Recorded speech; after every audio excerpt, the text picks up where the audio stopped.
नमस्कार दोस्तों, मैं हूं चिराग और Amazon API gateway tutorial series के पार्ट 12 वीडियो में आपका स्वागत है। तो दोस्तों, इस वीडियो में हम देखेंगे कि हम बाइनरी डेटा कैसे अपलोड कर सकते हैं एपीआई गेटवे से या फिर एपीआई एंड पॉइंट का यूज़ करके। तो जैसे कि फॉर एग्जांपल आपको पीडीएफ फाइल अपलोड करना है एपीआई एंड पॉइंट का यूज़ करके, या फिर आपको कोई इमेज फाइल अपलोड करना है, तो वो हम कैसे कर सकते हैं। तो स्पेसिफिकली हम इस वीडियो में देखेंगे कि हम पीडीएफ फाइल कैसे अपलोड करेंगे। ठीक है, तो सबसे पहले तो हम एक बैकएंड इंटीग्रेशन क्रिएट कर लेते हैं। तो इस वीडियो में हम यूज़ करेंगे lambda function as a backend integration. तो सबसे पहले तो आपको सर्विसेज पे क्लिक करना है और फिर लैम्ब्डा मैनेजमेंट कंसोल पे नेविगेट करना है। और फिर लैम्ब्डा मैनेजमेंट कंसोल में आने के बाद आपको क्रिएट फंक्शन पे क्लिक करना है। यहाँ पे हम फंक्शन का नाम दे देंगे टेस्ट बाइनरी अपलोड, या फिर आपको जो भी नाम देना है वो आप फंक्शन नेम में दे सकते हो। रन टाइम में हम पाइथन 3.8 सिलेक्ट कर लेंगे और डिफ़ॉल्ट एग्जीक्यूशन रोल में हम एक एग्जिस्टिंग रोल अटैच कर लेंगे जिसका नाम है lambda hyphen API gateway role. तो यहाँ पे आपको मेक श्योर करना है कि इस रोल में हमने S3 की राइट परमिशन दे रखी है। ठीक है, वो आप एक बार मेक श्योर कर लेना, क्योंकि हम जो भी फाइल अपलोड करेंगे वो हमें S3 बकेट में स्टोर करवानी है। तो इसी वजह से इस लैम्ब्डा फंक्शन के पास S3 बकेट का पुट एक्सेस या फिर पुट परमिशन होना बहुत ज़रूरी है।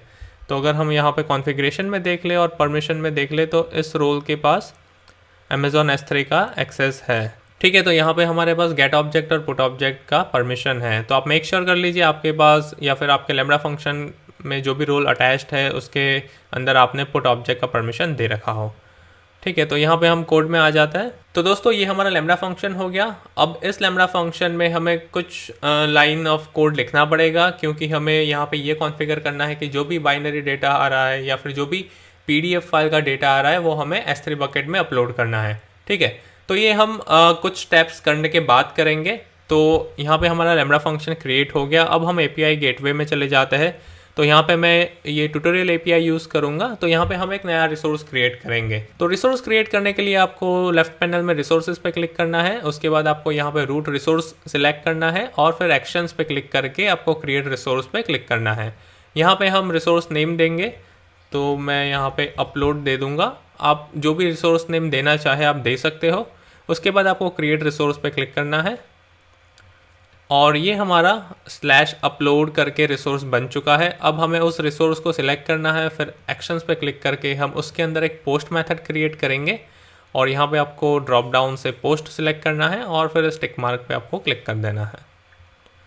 हमारा इंटीग्रेशन टाइप है लैम्ब्डा फंक्शन। हम फिलहाल के लिए लैम्ब्डा प्रॉक्सी इंटीग्रेशन नहीं यूज़ करेंगे। लैम्ब्डा रीजन है US East 1 और यहाँ पे आपको लैम्ब्डा फंक्शन सिलेक्ट करना है। तो हमने यहाँ पे जो भी रिसेंटली लैम्ब्डा फंक्शन क्रिएट किया है वो हम यहाँ पे पेस्ट कर देंगे। ठीक है, तो हम यहाँ पे बेसिकली इस लैम्ब्डा फंक्शन को हमारे स्लैश अपलोड रिसोर्स के पोस्ट मेथड के साथ बाइंड कर रहे हैं। ठीक है, और उसके बाद आपको सेव पे क्लिक कर देना है। अब ये परमिशन के लिए पूछेगा तो आपको यहाँ पे ओके पे क्लिक करना है।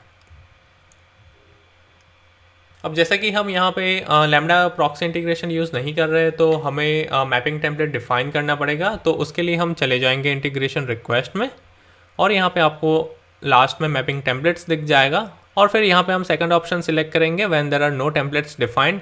और जैसा कि मैंने आपको पहले बताया कि हम यहाँ पे पीडीएफ फाइल हैंडल करेंगे, तो हमारा कंटेंट टाइप बेसिकली रहेगा एप्लीकेशन/पीडीएफ। तो हम यहाँ पे एक मैपिंग टेम्पलेट ऐड करेंगे और यहाँ पे मेंशन करेंगे एप्लीकेशन/पीडीएफ। अगर एप्लीकेशन/पीडीएफ आ रहा है तो हमें रिक्वेस्ट को ट्रांसफॉर्म करना है। तो हम यहाँ पे जनरेट टेम्पलेट में से method request pass through select कर लेंगे।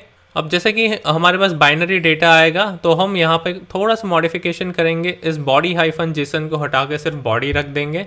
ठीक है, और फिर इसको सेव कर लेंगे। अब ये मैंडेटरी नहीं है कि आप लाइन नंबर 5 को मॉडिफाई करें, आप बॉडी हाइफन जेसन भी रख सकते हो, लेकिन मैंने यहाँ पे कन्वीनियंस के लिए बॉडी रखा हुआ है। ठीक है, तो ये हमारा हो गया मैपिंग टेम्पलेट कॉन्फ़िगर्ड। और अब हम लैम्ब्डा फंक्शन में चले जाएंगे। जैसे कि मैंने आपको बताया कि हमें जो भी पीडीएफ फाइल आ रही है वो हमें S3 बकेट में अपलोड करनी है। ठीक है, तो दोस्तों यहाँ पे मैंने गिटहब पे ऑलरेडी ये वाला कोड पुश किया हुआ है, तो मैं यहाँ से कॉपी पेस्ट कर लूँगा और मैं इसकी लिंक वीडियो डिस्क्रिप्शन में दे दूँगा। ठीक है, तो यहाँ पे मैं इसको पेस्ट कर देता हूँ, सेव करके डिप्लॉय। अब यहाँ पे क्या हो रहा है, यहाँ पे हमने जेसन इंपोर्ट किया है, base64 इंपोर्ट किया है और फिर boto3 इंपोर्ट किया है। तो यहाँ पे हमने लाइन नंबर 12 में हमने S3 का ऑब्जेक्ट डिफाइन किया है, यानी कि boto3.client, और फिर उसके अंदर हमने सर्विस पास की है S3 सर्विस।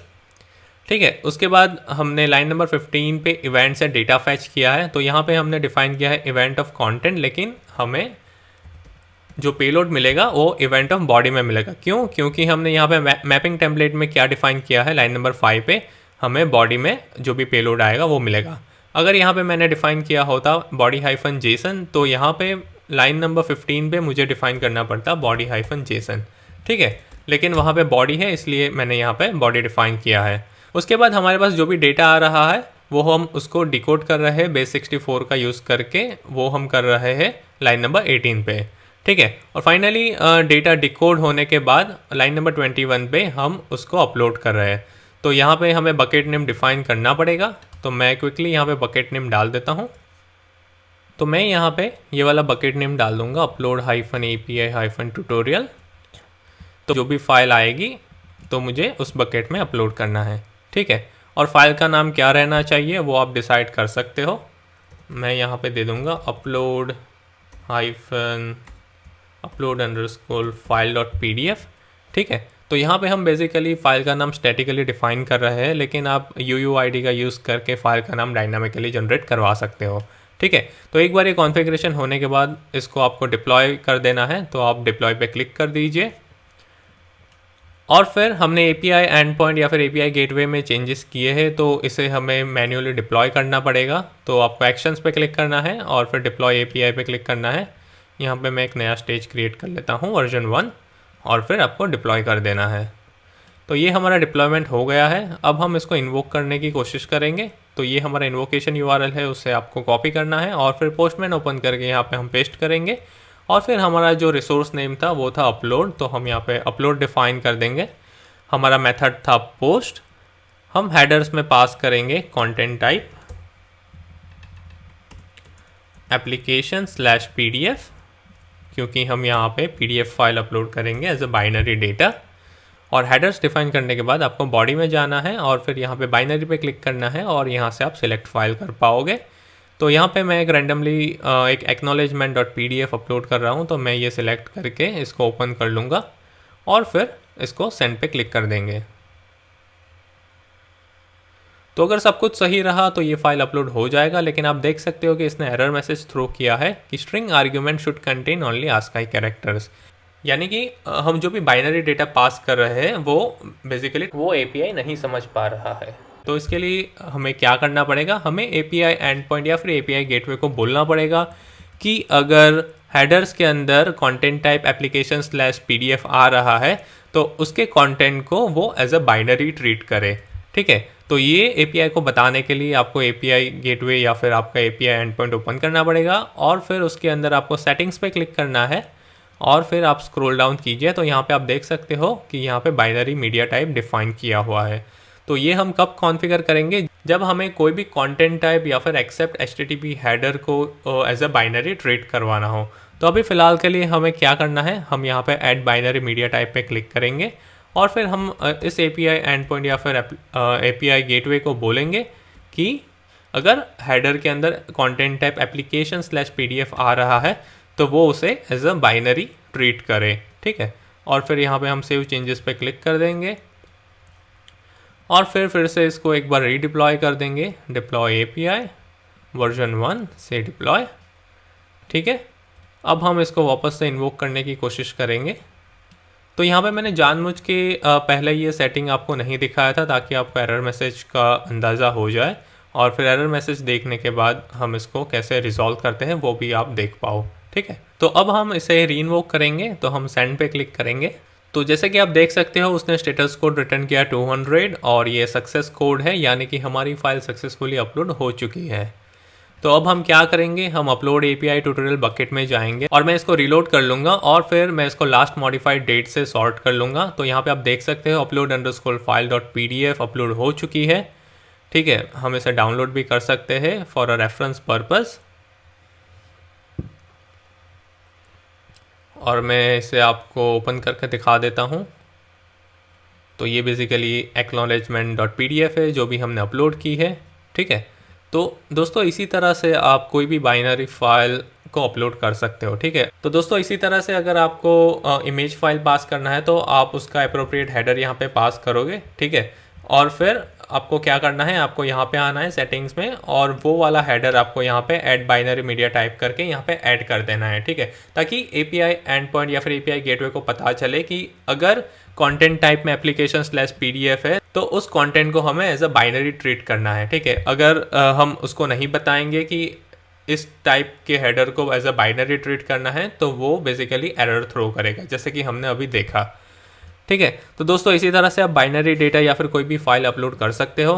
इसके अलावा मैं और एक चीज़ आपको दिखा देता हूँ कि अब हम पोस्ट मेथड में चले जाते हैं और फिर यहाँ से हम प्रॉक्सी इंटीग्रेशन को इनेबल कर देते हैं, ठीक है। तो यहाँ पे मैंने आपको पहले दिखाया कि हम विदाउट प्रॉक्सी इंटीग्रेशन कैसे अपलोड कर सकते हैं। अब हम यहाँ पे प्रॉक्सी इंटीग्रेशन इनेबल कर देते हैं और फिर इसको रीडिप्लॉय कर देंगे। अगर हम प्रॉक्सी यूज़ कर रहे हैं तो हमें ज़्यादा कुछ चेंज करने की ज़रूरत नहीं है।